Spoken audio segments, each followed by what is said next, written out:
which is now in hiding, but is bravely joining us to speak about what happened that night and what has happened since. And we thank you for doing that. The videos that you posted have made you a target, and there are claims that the Nigerian army has been trailing you, threatening your life and forcing you to flee the country. The army has denied those claims, saying, and I quote, "There are bigger fish to fry," end quote. Tell us what you saw that night and what is going on now.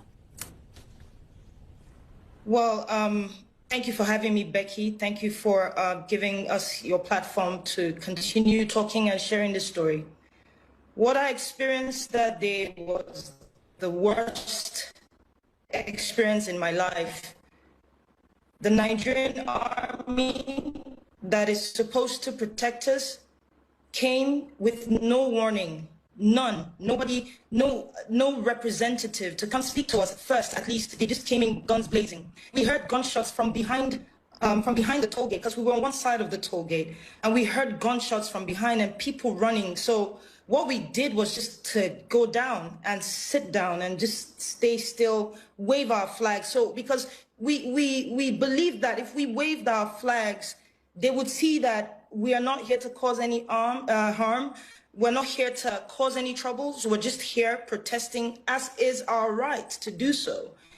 So there was no warning, nothing. They came shooting. People were just dropping. I can't even explain that to you.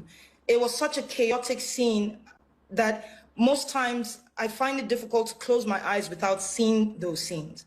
And after they left, the Nigerian police came, SARS to be precise, because looking at the uniform, the ones we could see, and especially one man that was putting on white, I don't know who he is or something, but he had a pistol, kind of like a small gun, and he was just shooting at us directly, and we were just running for our lives. That's the short story of it, really. Just after the Lekki Gate incident, I spoke with the Lagos state governor. Have a listen to what he told me. Becky, I genuinely believe there will be change for two reasons. One, you know, what has happened, especially in Lagos, is extremely unimaginable. That's number one. Number two, it was a clarion call, you know, for all of us in government, you know, especially, you know, understanding and realizing, you know, what the youth, what they truly want us to be doing, you know. So it hit all of us like a thunderbolt, and it was just, you know, a wake-up call. Your response to what you just heard there? With no due respect, I actually challenge the governor of Lagos State to just say the truth. They know the truth. It's been out there, they're conflicting stories with each other. Nigerians have died. This is not a time to play games. Families are looking for their loved ones. To be honest with you, with regards to me, I don't know how to feel, because in one hand, I'm grateful I'm alive today. In the other hand, I don't know if I should say I'm lucky. It's almost like I'm saying the others were not lucky. It is time that we own up to the things that we're supposed to own up to. The governor has a responsibility to the citizens of Lagos State, and he should say the truth. Nigeria's president on Tuesday vowed to prevent a repeat of what have been these wider anti-police brutality protests through dialogue and through listening, he says, to all stakeholders. I just wonder, how do his comments make you feel? To be honest, Becky, at this point, I do not hold what the president of the Federal Republic of Nigeria says to any, I can't hold it to heart. Nigeria is a dictatorship with a democratic face. And I think that is primarily to please the international communities. It is our right to protest anything that we see and change that we demand. The Nigerian government has used force from the beginning, starting with trying to infiltrate a peaceful protest with thugs. That didn't work out. And then they've moved to bringing the military in.